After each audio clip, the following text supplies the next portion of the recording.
अस्सलाम वालेकुम नाज़रीन, आप देख रहे हैं गेम बीट और मैं हूं हाफिज़ मोहम्मद इमरान। पाकिस्तान और वेस्ट इंडीज़ के माबैन 3 टेस्ट मैचों की सीरीज़ का पहला मैच जारी है। अब तक इस मैच में जो सबसे ख़ास बात है वो मोहम्मद आमिर की 5 विकेटें और वेस्ट इंडीज़ के निचले नंबरों के खिलाड़ियों की उम्दा कारकर्दगी है।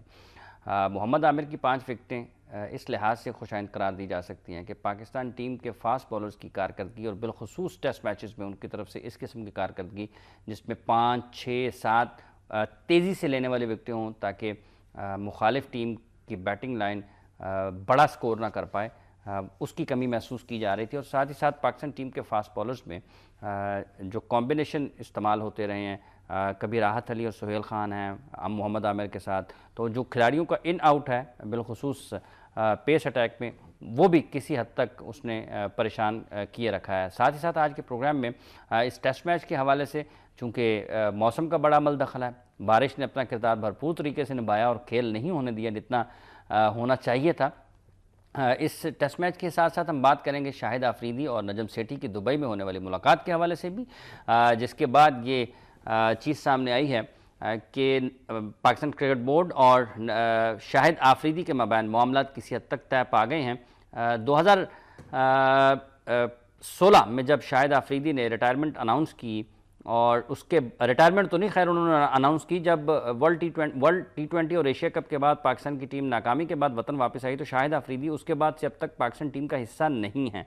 और उन्होंने उसके बाद ये मुतालबा किया कि उन्हें एक फेयरवेल दिया जाए मैच की सूरत में। पाकिस्तान क्रिकेट बोर्ड के चेयरमैन शहरियार खान ने यह कहा कि शाहिद आफरीदी ये चाहते थे कि उन्हें टीम में शामिल किया जाए और एक ऐसी जगह पर फिर उनके लिए मैच हो जहां पर क्राउड भी आ सके और वो भरपूर तरीके से क्राउड की मौजूदगी में अपने इंटरनेशनल करियर को खैरबाद कहें और आखिरी मैच खेलें। शाहिद आफरीदी क्यों इतने ज़्यादा संजीदा रहे एक फेयरवेल को लेने में, और अब भी जो उनको फेयरवेल मिलने जा रहा है उसमें भी यकीनन जो अब तक की इतलात हैं कोई मैच नहीं होगा, कोई एक तकरीब है। और तकरीब का ऐलान पहले से ही पाकिस्तान क्रिकेट बोर्ड के चेयरमैन कर चुके हैं कि मिसबाहुल हक, यूनुस खान, इनके एजाज़ में तकरीब मुनक़द की जाएगी और शाहिद आफरीदी को भी शामिल किया जाएगा। जब उनसे ये सवाल किया जाता है कि शाहिद आफरीदी को एक मैच क्यों नहीं दिया गया, तो उसके जवाब में वो ये कहते हैं कि क्या सईद अजमल की खिदमत किसी से कम है? उसने सबसे ज़्यादा पाकिस्तान को मैच जितवाए हैं और एक खिलाड़ी जो टीम का स्क्वाड का हिस्सा ही नहीं है उसको टीम में हम कैसे शामिल करके एक गलत मिसाल कायम कर सकते हैं। शाहिद आफरीदी की इस सोच के हवाले से और नजम सेठी की उनके साथ मुलाकात के हवाले से भी बात करेंगे। साथ ही साथ बात करेंगे मिकी आर्थर का बढ़ता हुआ किरदार या फिर उनकी ज़रूरत से ज़्यादा मुतालबात सिलेक्शन कमेटी से ये किस हद तक कॉम्बिनेशन को ख़राब कर सकते हैं, और क्या वाकई कोई दो मुख्तलिफ समतों में चलती हुई नज़र आ रही है पाकिस्तान क्रिकेट बोर्ड की सिलेक्शन कमेटी और पाकिस्तान क्रिकेट टीम का कोचिंग स्टाफ। मेरे साथ स्टूडियोज़ में मौजूद हैं इन तमाम मौज़ूआत पर बात करने के लिए चौधरी मोहम्मद सिद्दीक साहब। अस्सलाम वालेकुम चौधरी साहब।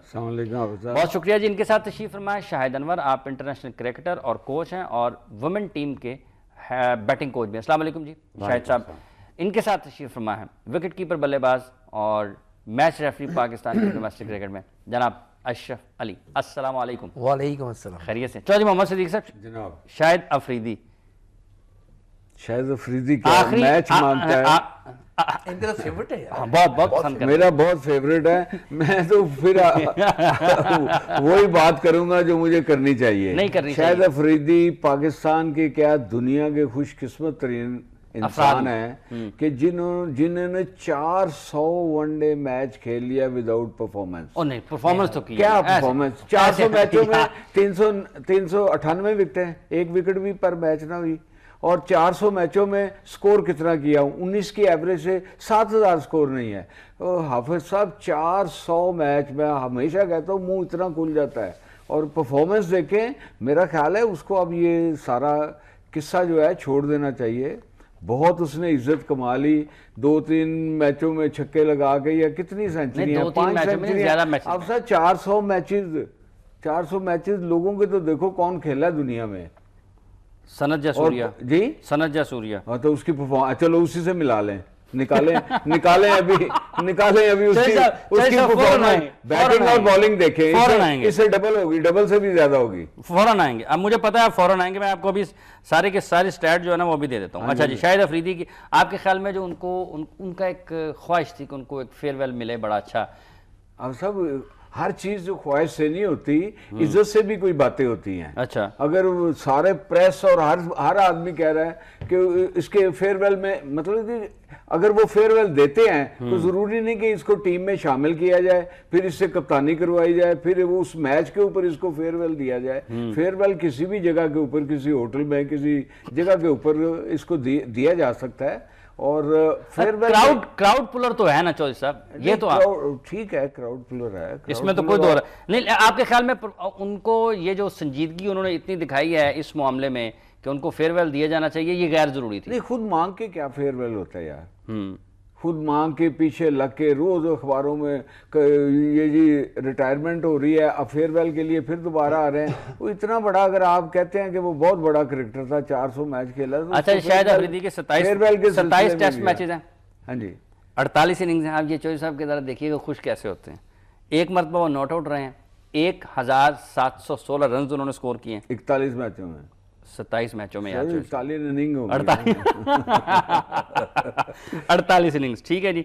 ये और 86 का स्ट्राइक रेट है, 36.51 उनकी एवरेज क्या है? एवरेज है 36। टेस्ट मैचेस में एवरेज ठीक है, लेकिन रन उनके वो जो मैंने आपको बता दिए, 398 मैच है वनडे, 369 इनिंग्स हैं, 8000 रन हैं चौधरी साहब। चलो 7 से 8 हो गए, 8064 रन हैं। हाँ जी, और आपने कहा था 19 की एवरेज है, 21 की होगी वो इंडिया के खिलाफ 2 छक्के लगाए थे, 23.57 की एवरेज है उनकी। हाँ जी, ठीक है जी। 39 निस्फ सेंचुरी हैं, आप कह रहे हैं कुछ भी नहीं किया। 39 मरतबा 50 का हिस्सा क्रॉस किया 400 मैचों में, तो 398 यार, 400 और 6 सेंचुरी हैं, आप कह रहे हैं जी कुछ भी नहीं है। मैंने 5 कही हैं, वो 6 हो गई। अब सब इतना ही, उसका भी सूर्या का भी निकाल लेना, फिर कंपैरिजन तो ऐसे ही होता है ना। अच्छा, आपके ख्याल में ये नामुनासिब तरीका था शाहिद अफरीदी का फेयरवेल मैच? मैं तो हमेशा फिर उसी बात पे जाता हूँ, 20 साल तक हमारे नए टैलेंट को रोके रखा है एक बंदे ने, 20 साल तक। 400 मैच 20 साल में खेला है, और 20 साल तक हमारा नया टैलेंट ही नहीं आया। अब देखिए कितना टैलेंट आ गया है, इसके निकलने के बाद कितना लड़का आ गया। तो सिर्फ इसी वजह से रुका हुआ था, जब एक बंदा सीट ही नहीं छोड़ता। अब ऐसा आप यहाँ नहीं ये नहीं छोड़ेंगे तो मैं कैसे आगे वहां के बैठ के तो सबको बताऊंगा कि हाफिज इमरान जो है वो चले गए, मैं।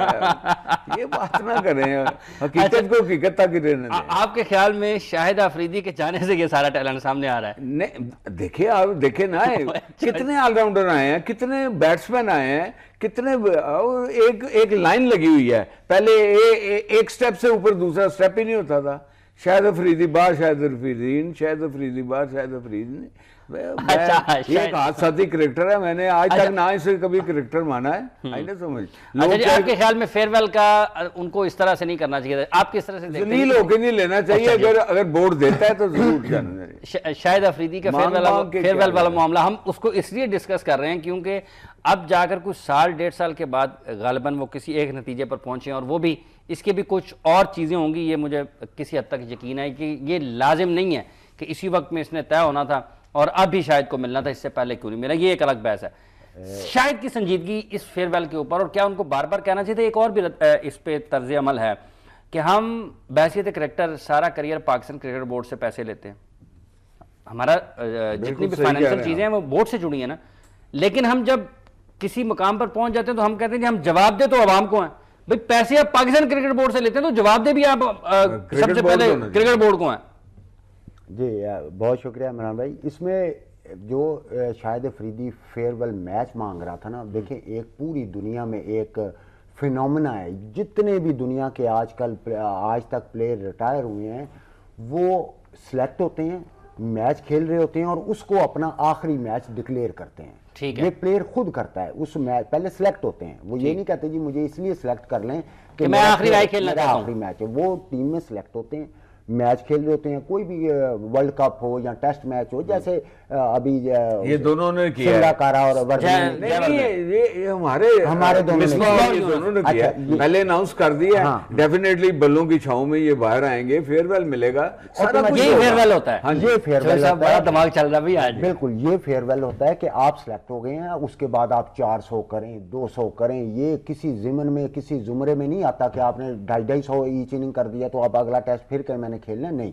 वो प्लेयर एक डिसाइड कर लेता है पूरा बैठ के समझ के, उसके बाद वो Announce सेलेक्ट भी होता कर देता है, है। फिर वो अनाउंस करता है कि जी ये मेरा आखिरी मैच है या आखिरी सीरीज है। ठीक है। तो आप ड्रॉप हो जाएं, ड्रॉप होने के बाद आप कहें कि जी मुझे इसलिए सिलेक्ट करें कि अगर अफरीदी ने इस तरह कहा है, अगर क्या मतलब सारी अखबारों में आया था, तो ये मैं समझता हूँ कि ये इतना इंसान को, और जो इतने मैचेस खेल चुका, एक बात तो मुतफक्का है कि वो क्राउड पुलर था, जो कि सदीक भाई भी माने हैं कि क्राउड पुलर था, लोग उसको पसंद करते थे। वो उस टेक्निकली या स्टैट देखें तो उसके हिसाब से वो इतना प्लेयर नहीं पसंद करते थे, उसकी एक रिस्पेक्ट।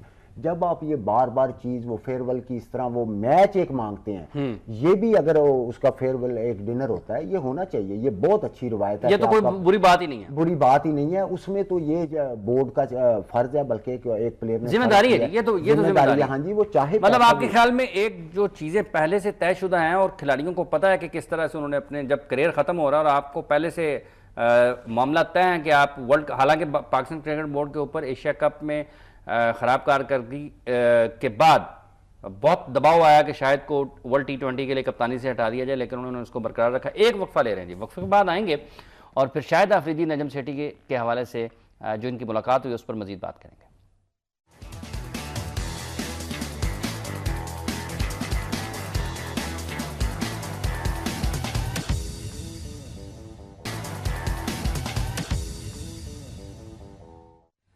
प्रोग्राम में आपको एक मतलब फिर खुशामदीद कहते हैं। बात नजम सेठी और शाहिद आफरीदी की मुलाकात और फेयरवेल के हवाले से हम कर रहे हैं। देखना यह है कि ये किस तरफ जाता है मामला आगे, लेकिन चौधरी मोहम्मद सदीक साहब ने तो इस नज़रिए से इख्तलाफ किया कि इस तरह का फेयरवेल बिल्कुल नहीं होना चाहिए। अगर आपको पहले से तय पता है आपके क्रिकेट का और इस तरह से नहीं करना चाहिए था उन्हें ये मुतालबा। साथ ही साथ शाहिद अनवर साहब ने एक अच्छी मिसाल ये दी है कि खिलाड़ियों को पहले प्लेइंग 11 में सेलेक्ट होते हैं और उनको पता होता है कि ये उनका आखिरी टूर है, आखिरी मैच है, वो पहले से अनाउंस कर देते हैं और भले उसके बाद वो जितनी मर्जी परफॉर्मेंसेज देते रहें, वो कभी भी ये नहीं सोचते कि उन्हें वापस आना है। शाहिद आफरीदी का फेयरवेल, चेयरमैन क्रिकेट बोर्ड ने कहा जी कि आप मुझे कह रहे हैं कि मैं उनको टीम में शामिल करवा दूं, तो मुझे बताएं क्या सईद अजमल की परफॉर्मेंसेज किसी से कम है? उसने सबसे ज़्यादा मैचेस जितवाए हैं पाकिस्तान को, फिर वो कहेगा मुझे भी दें फेयरवेल।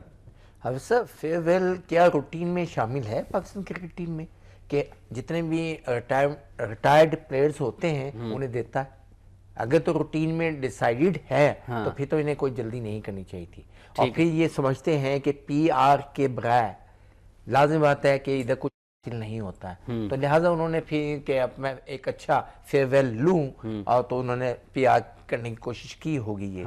और इन्हें खुद से डिमांड नहीं करनी चाहिए। लाजिम बात है कि एक माशाल्लाह अल्लाह ताला ने एक इज्जत दी हुई है, एक मुकाम है उनका, और इनको इस तरह नहीं करना चाहिए। और प्लेयर्स का वैसे भी बहुत मकाम होता है और लोग देख रहे होते हैं उसका उठना, उसका बैठना। आप हीरो हैं, आप मॉडल हैं उनके लिए। आपके ख्याल में शाहिद आफरीदी का ये मुतालबा गैर जरूरी था? बिल्कुल गैर जरूरी था। अगर आप एक फेयरवेल देंगे तो 200 फेयरवेल और तैयार हो जाएगा। जितने रिटायर हो चुके हैं सारे कहेंगे अब हमें भी फेयरवेल दें। उनके दौर में तो फेयरवेल था ही नहीं, तो वो आफरीदी को देके फेयरवेल मांग लेंगे, बोर्ड तो कंगला हो जाएगा। हाफिज साहब ग्रेग चैपल और डेनिस लिली ने ऑस्ट्रेलिया में 82 में दोनों ने एक मैच पहले, टेस्ट मैच पहले एक दिन पहले अनाउंस किया कि ये हमारा आखिरी टेस्ट मैच है, ठीक है, इसके बाद हमारी क्रिकेट खत्म, रिटायरमेंट ले लेंगे। तो एक ने 5 विकेटें ली थी और दूसरे ने 175 रन्स किए थे। तो ये होता है, तो खुद ही आदमी चाहता है कि यार ऐसे बंदों को फेयरवेल दिया जाए, और जबकि ग्रेग चैपल से रन्स नहीं हो रहे थे और उसने आखिरी मैच में 250 कर दिया, 250 कर दिया, और लिली ने 5 आउट किए थे। लेकिन दोनों ने कहा जी आखिरी टेस्ट मैच और बस बात खत्म। बिल्कुल, तो देखे जो है सर पे रख के बाहर ले जाना चाहिए। तो 5 आउट किए, 250 विकेट रन कर दिए। तो ये चीजें होती हैं। आप उस टूर पे मेरा ख्याल साथ थे। जी, मैं बिल्कुल साथ था। तो ऐसे लोगों के देखिए, इज्जत करवाई नहीं जाती, ये अल्लाह की तरफ से मिलती है, तो इसका बहुत ख्याल रखना चाहिए। हर एक को इज्जत नहीं मिलती, तो जो खास अल्लाह ताला के बंदे होते हैं, अल्लाह ताला उन्हें इज्जत देता है। ठीक है, तो आपके ख्याल में ये फेयरवेल उसके ज़हन में बैठ गया हुआ है। हर बात जो होती है ना वो फेयरवेल के ऊपर ही होती है, पता नहीं उस फेयरवेल का उसके नजदीक मतलब क्या है। अच्छा चलें, अब आगे आते हैं जी मिकी आर्थर का पाकिस्तान क्रिकेट में बढ़ता हुआ किरदार और ये जो टेस्ट मैच है अगर हम इस टेस्ट मैच की बात करते हैं तो मोहम्मद आमिर ने 5 विकेटें ली, ठीक है जी, और जब से वो आए हैं पाकिस्तान की टीम में पाबंदी के बाद, उस वक्त से लेकर अब तक ये उनकी बेस्ट परफॉर्मेंस है टेस्ट क्रिकेट में। आप किस तरह से देखते हैं इसको अशरफ अली साहब? देखिए, अच्छी बात है कि आमिर ने 5 विकेट्स लिए हैं, लेकिन आप देखेंगे उनके मुकाबले में कौन से प्लेयर्स खेल रहे हैं। वीकेस्ट यार अशरफ भाई किसी तरह खुश हो जाया करें यार। बात तो सुन हाफिज साहब, आप उन्हें वीकेस्ट प्लेयर्स ने आपको 350 से ज्यादा रन कर दिए। 2 दिन तो बारिश ही खेल रही है ना वहाँ पे, बैटिंग कर रही है बारिश। अच्छा, बैटिंग कर रही है बारिश बैटिंग कर रही है 2 दिन से, तो आप डिस्टर्ब हो रहे हैं, मैच डिस्टर्ब हो रहा है। वरना ये पाकिस्तान जैसी पिच थी, इतनी अच्छी पिच है कि इस पे पाकिस्तान ने रन्स के ढेर लगा देने थे, लेकिन इत्तेफाक की बात है कि उनकी बैटिंग नहीं आ रही है। और लाजिम बात है कि आमिर ने जो परफॉर्मेंस की है इसमें बॉल उनका काफ़ी लाइन और लेंथ बहुत अच्छी थी, और इस वास्ते भी मैं कहता हूं कि कई प्लेयर्स जो बैट्समैन उन्होंने आउट किए हैं वो अपनी गलती से आउट हुए, वरना बॉल इतना अच्छा नहीं, आउट क्लास नहीं था। ठीक है, रिदम में भी नजर आए हैं। लाजिम बात है, एक अचीवमेंट है कि 5 विकेट लेना किसी के भी खिलाफ हो तो अच्छी बात है, और अल्लाह करे कि ये फर्दर भी 5-5 करके विकेट्स लें, उन्हें लेनी चाहिए, क्योंकि पाकिस्तान में सबसे फास्टेस्ट बॉलर अभी तक ये है, और इन्होंने जैसे पाबंदी लगी थी उससे पहले भी ये बहुत अच्छे बॉलर थे, तो लिहाजा अभी फिर एक्सपीरियंस भी बहुत हो गया है, तो इन्हें ज्यादा से ज्यादा जो है ना परफॉर्मेंस देनी चाहिए, क्योंकि ये पाकिस्तान क्रिकेट टीम के मेन बॉलर है। ठीक है, कहते हैं जी कमज़ोर बॉलिंग बैटिंग थी तो 5 विकेट। अशरफ अली साहब तो आज बिल्कुल ही बदल गए।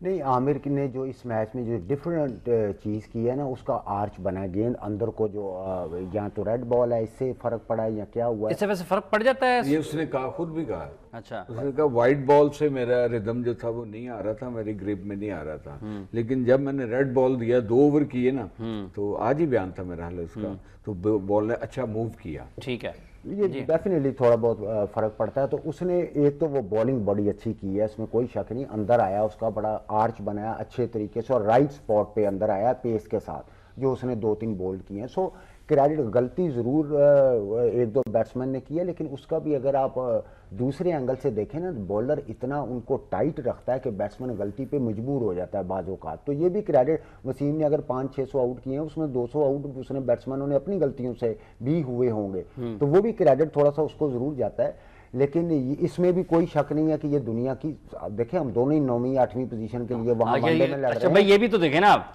नहीं, लेकिन पाकिस्तान की बेस्ट टीम खेल रही है, आप ये देखें ना। तो हमने उनसे कहा कि आप ना खिलाएं अपनी बेस्ट, वो भी नहीं, वो लाजिम बात है, उनकी डोमेस्टिक प्रॉब्लम्स हैं। आप कहना नहीं चाहते, आप नहीं कहना चाहते कि नहीं, मैं तो कह रहा हूं कि ये अचीवमेंट बहुत अच्छी है उसकी। जिस तरह शाहिद अफरीदी ने इतने पाकिस्तान को मैचेस जितवाए हैं, भले उससे ज्यादा हरवाए हों, लेकिन चौधरी साहब हरवाए हों, जो मैच हारे हैं वो याद रखे होंगे, वो जो जितवाए हैं वो याद नहीं रखेंगे। इसके मतलब तो आपने मुझसे पूछा ही नहीं। किसके मतलब? मोहम्मद आमिर। अच्छा जी, बताएं जी मोहम्मद आमिर। मैं ये कह रहा हूँ 5 विकेटें होती हैं। हाँ। टेस्ट मैच हो चाहे बैटिंग कोई भी हो, ठीक है, जितने भी बॉलरों ने अगर 400 आउट किया है तो उनमें टेल एंडरों की भी विकेटें 200-150 होती हैं। अच्छा, तो मतलब कि परफॉर्मेंस होती है। टेस्ट मैच होता है, वीक हो या कुछ हो, ये एक अलग बहस है कि वेस्ट इंडीज की टीम कमजोर है, ठीक, वो एक अलग बहस है। लेकिन आमिर ने बॉलिंग अच्छी की है, बहुत अच्छी बॉलिंग की है, मूवमेंट अच्छी थी, बल्कि मैंने देखा है कि 2-4 गेंद जो थे वो कट भी हुए हैं, लग के जो है ना था ना सीम से बाहर को भी निकले हैं, तो अच्छी परफॉर्मेंस है। क्योंकि 70 भाई आज फंस गए आप। 71 for 5 था, वो तो बाद में रन करवाए, नहीं फिर देख लें वो 300 के करीब पहुंच गए रन, उन्होंने बाद में उन्होंने रन किए। जी भाई, कमजोर टीम तो ना हुई, कमजोर ना हुई। नहीं हाफिज जी, और फिर उनकी होम ग्राउंड पे। ये अशरफ साहब ऐसे ना करें, चौधरी मोहम्मद सिद्दीक साहब ने इख्तिलाफ किया, अब जवाब इनका आपने खुद देना है। नहीं, ये चौधरी साहब से तो मैं मुतक्का लगा ही नहीं सकता ना, आपको पता है। तो ये तो बहुत सीनियर तबसरा निगार है, हम इतने से होते थे यार, खुदा का नहीं, दूसरा हाथ नहीं लाया, पैदा नहीं हुए थे, पैदा नहीं हुए, मैं लोरी देने आया था। नहीं, आप वाकई ये आपसे बहुत सीनियर है? नहीं, मैं ये बहुत नहीं कह रहा हूँ, मैं सीनियर है। अच्छा, तो मैं अदब करता हूँ इनका, तो लाजिम बात है कि मैं इख्तिलाफ। अच्छा, मुझे बताएं कि जब ये आप क्रिकेट खेलते थे, ये उस वक्त तुसी खेलते सोचो सर? नहीं, लिखते थे। आप तबसरा पढ़ते रहते? ओह यस, बहुत शौक से पढ़ता था मैं। भाई हमें नींद ही नहीं आती थी पढ़ने के बाद? हाँ, वालदा साहब कहती थी जरूर पढ़ा रखो, ये बड़ी अच्छी बातें करती है। मजाक कर रहे हैं। इतना तो मैंने बनाया हुआ है। नहीं माशाल्लाह। अच्छा चलें जी, ये ये कहते हैं बीमारी घर घर फैली हुई थी तबसरे वाली, वो लोगों ने मेरा नाम ही सदीक तबसरा रख दिया। अब फिर मैंने कम किया तो वापस आना शुरू हुआ है। अच्छा जी, कोच मिकी आर्थर, उनका बढ़ता हुआ किरदार है, मतलब कुछ चीज़ें ऐसी महसूस हो रही हैं कि शायद सिलेक्शन कमेटी और कोच एक सफ़े पर नहीं है। इंजमाम ने कहीं ना कहीं इसका इजहार भी किया है बरमला के मिकी आर्थर के हवाले से। जब उनसे पूछा जाता तो वो कहते हैं कि कोच वो नहीं देख पाते जो हम देख रहे हैं।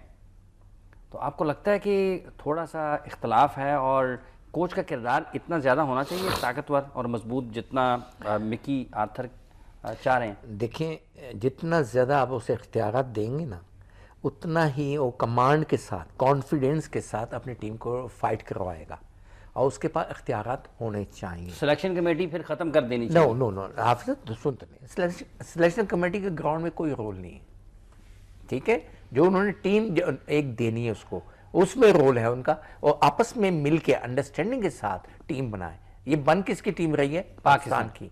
तो पाकिस्तानी टीम के लिए इन्हें आपस में इख्तलाफात नहीं करने हैं, इन्होंने मिल के चलना है ताकि एक अच्छा कम्बिनेशन बन के सामने आए। क्योंकि जब इन्होंने टीम उसको देनी है तो फिर लाजिम आता है कोच के पास पूरा एतमाद होना चाहिए, पूरा इख्तियारात होने चाहिए कि वो जिस प्लेयर को चाहे खिलाए और जिस प्लेयर को निकालना चाहे। कप्तान कहाँ जाएगा फिर? वही तीनों का कंपटीशन होता है, कम्बिनेशन होता है। कप्तान, आपके कोच एंड आपका वाइस कैप्टन एंड ये क्या नाम है, सिलेक्शन कमेटी। बस को सीनियर प्लेयर को भी ले लेते हैं। हाँ, अगर कोई आप होना चाहिए, वो भी होना चाहिए। एक टीम है, टीम वर्क होना चाहिए। अच्छा, लेकिन क्या कोच का ये काम नहीं होना चाहिए अशरफ अली साहब के सिलेक्शन कमेटी जो उसको 16 दे देती है वो उसी में से बनाए ना?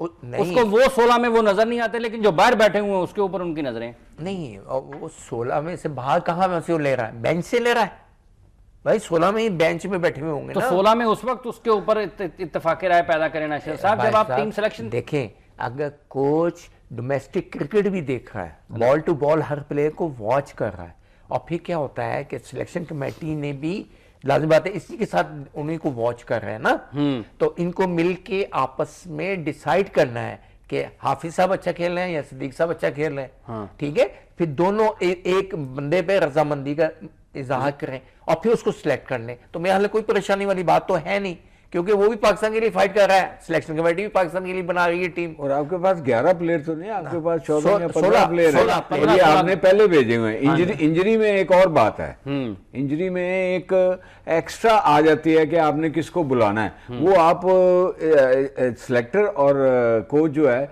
ये मिलके आपस में डिसाइड कर रहे हैं कि वहां की विकेट्स के मुताबिक कौन सा जो है प्लेयर वो अच्छा जो है ना वो परफॉर्म कर सकता है। थोड़ा सा अगर आपने इंजर्ड कोई हो गया खुदा न खास्ता, उसकी जगह रिप्लेसमेंट मंगानी है तो फिर सिलेक्शन कमेटी का काम है, उसमें कोच नहीं बोल सकता, क्योंकि डोमेस्टिक क्रिकेट वो गैर मुल्की है ना यार। आपकी डोमेस्टिक क्रिकेट में तो उसका कोई लेन देन नहीं है। तो यही कहती है ना कि जो हम देख रहे हैं वो कोच नहीं देख रहा है, इसलिए कोच बिला वजह के मुताबिक इसमें इख्तलाफ नहीं करना, इसमें इख्तलाफ नहीं करना। इख्तलाफ करने से आप पे जीत के पैदा होंगे, तो मिलजुल के इन्होंने चलना चाहिए ना, एक पेज पे मिल। अच्छा, सिलेक्शन कमेटी का किरदार ज्यादा होना चाहिए चौधरी मोहम्मद सिद्दीक साहब या कोच का? देखिए मेरा ख्याल है सिलेक्शन कमेटी जो है, देखिए ये कोच बाहर के हैं, इनको मेरा हाल है इनके साथ में मुजाहिया बात कर रहा हूँ, मेरा हाल जुबान का ही मसला आ रहा है। नहीं, अब ऐसे तो नहीं है कि वो मोहम्मद हफीज समझते रहे और वो फजल हक समझते कहता रहे हम मोहम्मद हफीज और वो फजल हक समझते रहे। नहीं, ऐसा तो नहीं इतना नहीं होता, ये कोऑर्डिनेशन से ही होता है। लेकिन इख्तियार किसका ज्यादा होना चाहिए टीम सिलेक्शन में? कोच? देखिए जब सिलेक्टर्स हैं उन्होंने एक टीम बना के दे दी है तो फिर उसमें कोच भी होता है शामिल। बिल्कुल होता है, उसको उस वक्त बोलना चाहिए, ना कि टूर पे जाके अगर इंजरी नहीं है तो फिर उसको नहीं देना चाहिए। इंतजाम ने अच्छा किया है, दुरुस्त किया। शायद अनवर साहब देखें, इसमें इमरान साहब दो चीज़ें ज़रूर होती हैं कि ये अपनी अपनी डोमेन में आज़ादाना आपको काम करना चाहिए, अपनी अपनी डोमेन में। हाँ जी, लेकिन इख्तलाफ जो का इख्तलाफ राय ज़रूर होना चाहिए, इसमें कोई बड़ी बात नहीं है। देखिए रिजल्ट बिलोंग्स टू कोच की तो ख्वाहिश होगी कि जी मेरी मर्जी से 11 आ जाएं, ऐसे नहीं होता। उसने अपनी 7 बिस्मिल्लाह 8 दफ़ा करे इख्तलाफ राय, अपनी राय बताए। जब वो अब इंजमाम का फैसला तो न्यूट्रल लोग करते हैं ना, इंजमाम का मैं भी अप्रिशिएट करता हूँ कि उसने कोच को कहा नहीं, जो आपके पास है उनको खिलाएं, उसके बाद हम देखेंगे अगर दूसरा। जब आपने टीम बनाई उस वक्त तो आप बीच में थे ना। हाँ जी, आर्थर भी था और इंतजाम था और सबने मिलके टीम, उस वक्त आप कहेंगे हमें ये नहीं चाहिए, हमें जो अब मांग रहे हैं वो लड़का चाहिए। और 80% बल्कि 100% बाज़-औक़ात अर्ली ऑन जैसे ही कोच अपॉइंट होता है, बल्कि 100% उसकी बातें मानी जाती हैं। वो इसलिए सिलेक्टर ये सोचते हैं कि सिलेक्टर को अगर किसी प्लेयर पे एतराज़ आ गया है, दोनों की इख्तलाफ राय हो गया है, तो सिलेक्टर्स खुद वो लेने की बजाय कोच को दे देते हैं, क्योंकि अगर तुम इसको ज्यादा अच्छा समझते हो तुम इसको ले जाओ। फिर वो पैसेज ऑफ टाइम आप अंडरस्टैंडिंग आपकी बढ़ती है, आपको समझ आती है कि नहीं यार इससे बेहतर मेरा फैसला था, वो वक्त प्रूफ कर देता है। ठीक है। तो और किसी जगह पे जैसे अभी इंजमाम ने किया है, उसी शुरू में सारी की बातें जो भी थी मिकी आर्थर की वो मानी, क्योंकि रिजल्ट उसने लेना है, खिलाना उसने है। और याद रखिए कोच और कप्तान हमेशा एक जुबान से ही वहां से बात करेंगे, जब भी वो मांगेंगे प्लेयर एक जुबान से। ये नहीं हो सकता कि कप्तान दूसरा फोन कर देगा नहीं जी आप ना इसको भेजना है, ऐसे नहीं, वो दोनों इकट्ठे ही होते हैं।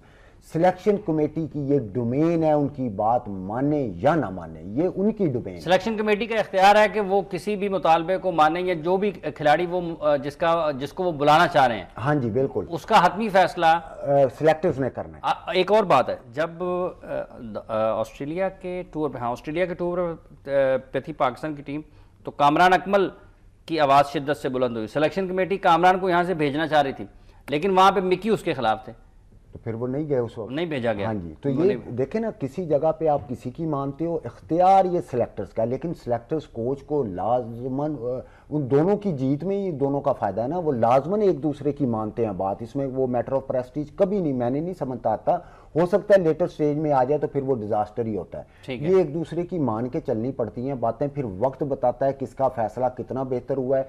डोमेन ये सिलेक्टर्स की है, डोमेन सिलेक्टर्स की, डोमेन पक्की सिलेक्टर्स की है। 3 बंदों के साइन होने होते हैं, उसमें सिलेक्टर्स होते हैं, कोच अपनी राय देता है जो कि बहुत अहमियत रखती है सिलेक्टर्स की नज़र में, मगर वो साइनिंग अथॉरिटी नहीं होता। ठीक है जी, एक वक्फा ले रहे हैं, वक्फे के बाद आएंगे और फिर अपने माहिरीन से हम Pakistan West Indies cricket team की कारकर्दगी के हवाले से भी गुफ्तगू करेंगे।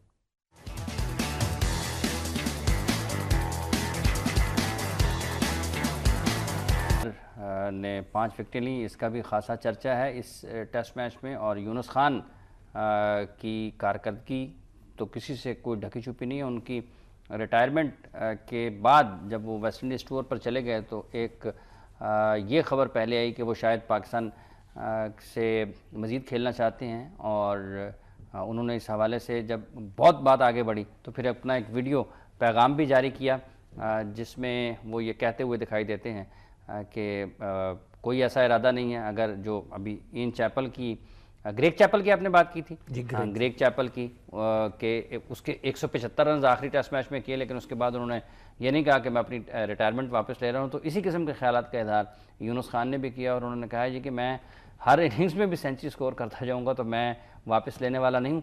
ये अलग बात है कि पाकिस्तान क्रिकेट बोर्ड या टीम उनसे ये कह देती है और उनको मना लेती है, या ज़रूरत महसूस होती है, तो वो एक अलग बात है। अच्छा जी, चौधरी मोहम्मद सिद्दीक साहब, सर वेस्ट इंडीज़ की टीम निचले नंबरों पर आकर उन्होंने जिस तरह से कमबैक किया है, आप समझते हैं कि ये आने वाले दिनों में और आने वाले मैचेस में पाकिस्तान के लिए कुछ मुश्किलात पेश आ सकती हैं?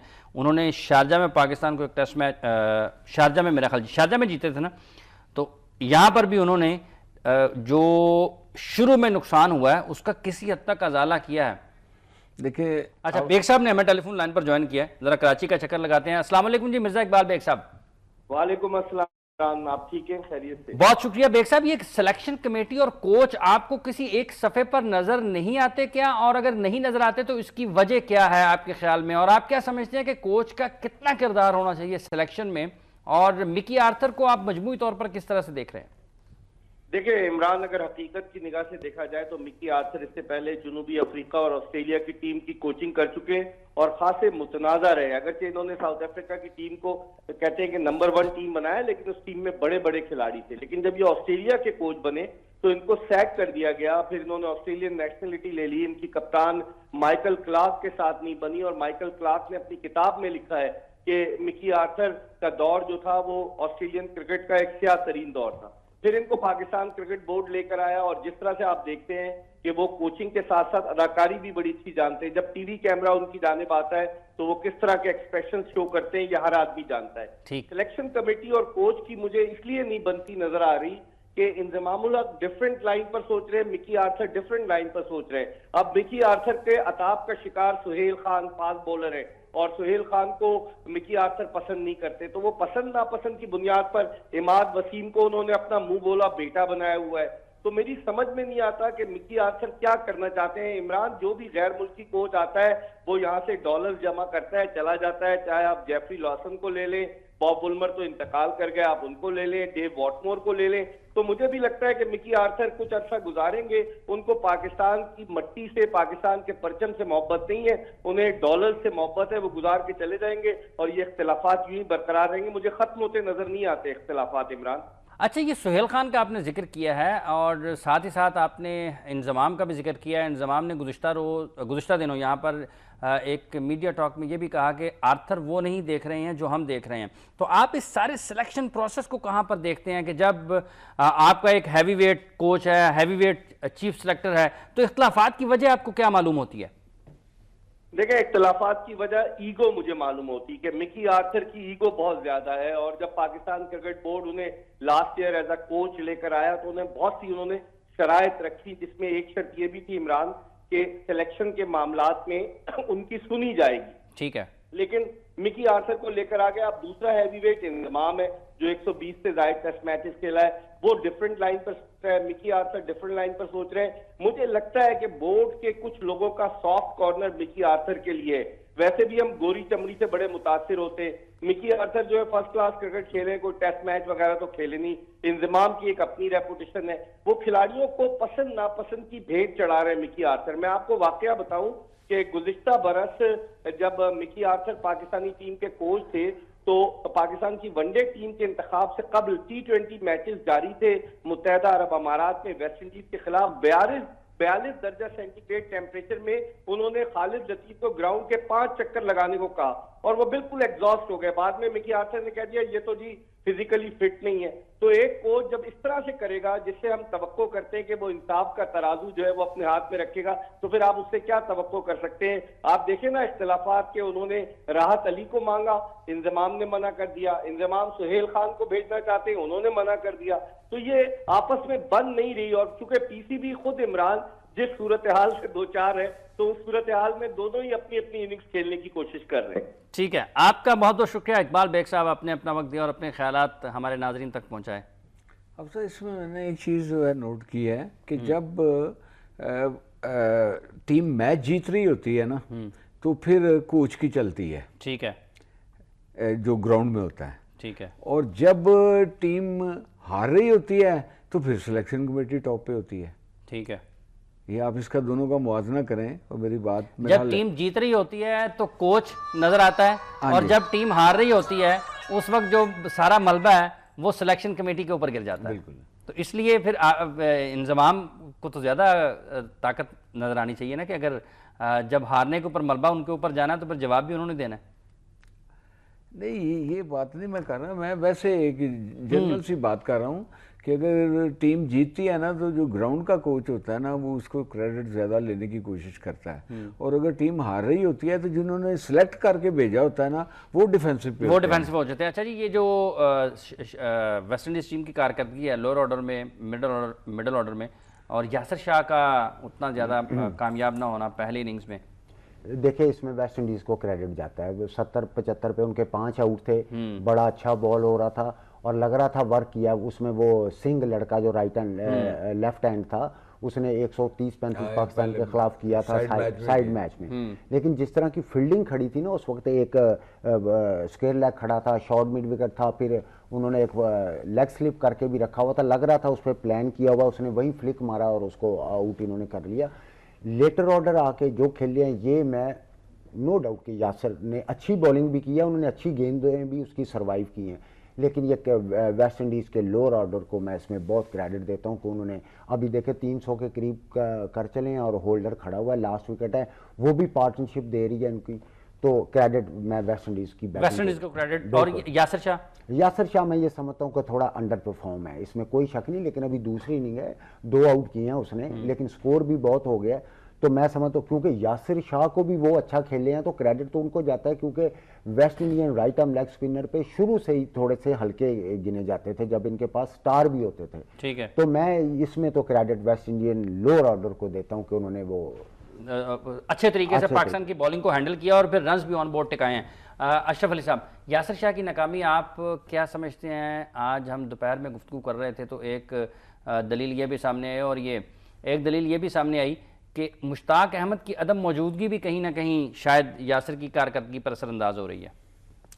देखिए अभी तो ये इतने मैचेस खेल गए, इसे काफ़ी एक्सपीरियंस हो गया है, तो लिहाजा इसको इन्होंने जितने ओवर्स किए हैं उसके हिसाब से काफ़ी रन्स दिए हैं। और भाई साहब सही कह रहे हैं कि वो बहुत अच्छा खेले हैं। जितने भी लो प्लेयर्स हैं उन्होंने आके बड़ी अच्छी बैटिंग की है और उन्होंने यासिर शाह की बॉल हर चीज़ को, गुगली, फास्टर वन, हर चीज और लेग स्पिन को उन्होंने नपी तुली बॉलिंग को बहुत अच्छा खेले हैं, जिसकी वजह से देखें एक बहुत अच्छा स्कोर, फाइटिंग स्कोर उन्होंने दे दिया है जो कि 290 के करीब आ गया। तो एक बहुत अच्छा टारगेट। यूनुस खान चौधरी, मोहम्मद सिद्दीक साहब, मैं इसी पे मैं भी थोड़ा सा बोलना चाह रहा हूँ कि मेरा शादाब तो है ना 15 में है ना, हाँ जी, ये भी प्रेशर जो है यासिर के ऊपर है, उसको लेना चाहिए वैसे ये प्रेशर? लेना नहीं चाहिए। एक बंदा जब आपकी स्टाइल का एक बार बैठा हुआ है ना तो आप डेफिनेटली अंडर प्रेशर होंगे, आप ज़्यादा से ज़्यादा आउट करने की कोशिश करेंगे, उससे भी फ़र्क जो है बॉलर की वो जो एक ज़हनी कैफियत है ना उस पर फ़र्क डेफिनेटली पड़ता है। यासिर को वैसे आपके ख्याल में लेना चाहिए इतना प्रेशर? आपने पाकिस्तान के लिए इतनी परफॉर्मेंसेस दी और जाहिर बात है आपने एक दिन तो जाने जाना है। देखें ना, आपने शादाब को उठा ही इतना दिया है तो प्रेशर आउट किया है ना जी, वो ना आउट किए बगैर तो नहीं उठा रहा। एक बंदा बाहर बैठा हुआ होगा एक ही कैटेगरी का, तो डेफिनेटली प्रेशर तो ऊपर होगा। तो ये तो अच्छी बात नहीं है, मुकाबले की फिजा है, इससे बाज़ गेंद अपने पाँव में भी गिर जाता है घबराहट में ही। अच्छा चौधरी मोहम्मद सिद्दीक साहब, यूनुस खान, मिसबाह उल हक, आखिरी टेस्ट सीरीज़, और अब उनके पास इस टेस्ट मैच में भी एक बड़ा उम्दा मौका है कि वो जो 10,000 का एक संगे मील है वो अबूर करेंगे। 23 रन रहते हैं मेरे यूनुस खान का, बहुत बड़ी परफॉर्मेंस है। यूनुस खान बहुत बड़ा क्रिकेटर था, है, और एक रोल मॉडल है हमारी बैटिंग के लिए, हमारी पाकिस्तानी क्रिकेट के लिए। लेकिन मैं उम्मीद करता हूँ कि वो अब रिटायर होके तो एक लेजेंड की हैसियत जो है ना वो इख्तियार कर जाएंगे, क्योंकि उन्होंने भी बड़े क्या कहना पटोकी मारी हैं, कलाबाजियाँ लगाई हैं, कलाबाजियाँ पटोकरी मैं कह रहा हूँ लगाई हैं, हो रहे हैं नहीं हो रहा है, मैं जा रहा हूँ आ रहा हूँ, इस चीज़ को ख़त्म होना चाहिए। लेकिन वो इस रिटायरमेंट वाली चीज़ में भी उनके दीगर मसाइल ज़रूर रहे हैं कि वनडे टीम में उनको सेलेक्ट नहीं किया जा रहा था, उसके ऊपर उन्होंने अपने ख्यालात का इज़हार किया, फिर पाकिस्तान क्रिकेट बोर्ड के चेयरमैन से एक मरतबा उनके कुछ इख्तिलाफात हुए, इसके ऊपर वो कायम रहना चाहिए। और अब रिटायरमेंट का वक्त भी है, वो हमारी टीम 2 खिलाड़ियों से ज़्यादा कमज़ोर हो जाएगी, लेकिन आखिर जाना है, अगर एक सीरीज़ के बाद हो जाए तो हिसाब किताब तो वही है ना। शायद अनवर साहब आप किस तरह से देख रहे हैं पाकिस्तान के स्पेस अटैक और मोहम्मद अब्बास की पहली इनिंग्स में परफॉर्मेंस? देखिए अब सो फार सो गुड, इसमें कभी भी उसको डिस्कार्ड नहीं कर सकते उसको अब्बास को कि एक आउट उसने किया और पहले ओवर में आउट कर गया। अब सेकंड इनिंग है, मैं समझता हूँ उसका कामयाबी का मेरी नज़र में पैरामीटर है कि इस टेस्ट में वो 3 से 4 आउट करे, ठीक है, टोटल इस टेस्ट में 3 आउट भी कर जाए तो वो एक जस्टिफाई कर देगा, वरना वो थोड़ा सा लो रहेगा। अब सिलेक्टर्स के पास दोबारा कोचिज़ के पास, कप्तान के पास चॉइस आ जाएगी वेदर इसको खिलाएं या ना खिलाएं, तो उसको अपनी जगह सीमेंट करने के लिए और ज़रा तगड़ा होकर आना पड़ेगा नेक्स्ट इनिंग में, ताकि मैं कम अज़ कम 2 या 3 विकेटें हासिल करूँ, ताकि अगला टेस्ट मुझे पूरा मुझे मिल जाए और फिर दोबारा एक ट्राई करूँ। अब सब मुझे 28 साल की उम्र में एक फास्ट बॉलर चूज़ करने की मुझे अभी तक समझ नहीं आ सकी, चाहे उसने काफ़ी अपने डोमेस्टिक क्रिकेट में आउट किए हैं, लेकिन फास्ट बॉलर ये देखें आमिर को ले लें, इतनी सजा के बाद भी अभी उसमें दमखम है। तो फास्ट बॉलर 20 से 25 के दरमियान लेना चाहिए फास्ट बॉलर? नहीं, इससे भी पहले 18-19। मुझे फिर वो इमरान का वो हवाला देना पड़ेगा। मैं वकार इमरान खान के अलावा कोई हवाला नहीं है यार पाकिस्तान के क्रिकेट में। हमने इमरान को बताया कि वकार यूनुस एक बहुत अच्छा फास्ट बॉलर जो है ना वो आया है।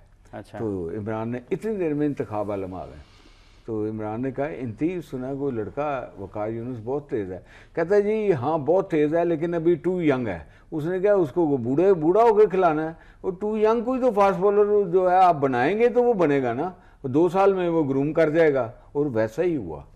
तो ये नहीं है कि 28 साल की उम्र में आप पहला टेस्ट खिलाएं और अब वेट करें कि ये 35 साल तक इंजरी ना हो इसको ये नामुमकिनात में से है। इसकी बेहतर है, इससे ज्यादा अच्छी चॉइस ये थी कि कोई 18-19 चलो 20 साल का कोई फास्ट बॉलर साथ ले जाते, उसको ग्रूम करते, या किसी पुराने कोई जैसे उसने वो मांगा है मिकी आर्थर ने, राहत अली। राहत अली नहीं, राहत अली नहीं मांगा। अच्छा आप इंजमाम को कहें ना, आपके साथ उनकी बड़ी अच्छी दोस्ती है। इसमें दोस्ती का क्या प्रोग्राम है, आप यहाँ कर रहे हैं दोस्ती हमारी। नहीं इंजमाम को आप मशवरा तो दे सकते हैं ना, इमरान खान आपके इतने मशवरे मानते थे। मेरी बात सुने, वो और टाइम था, वो और दोस्ताने थे, आपके अच्छा जी ये आ गया।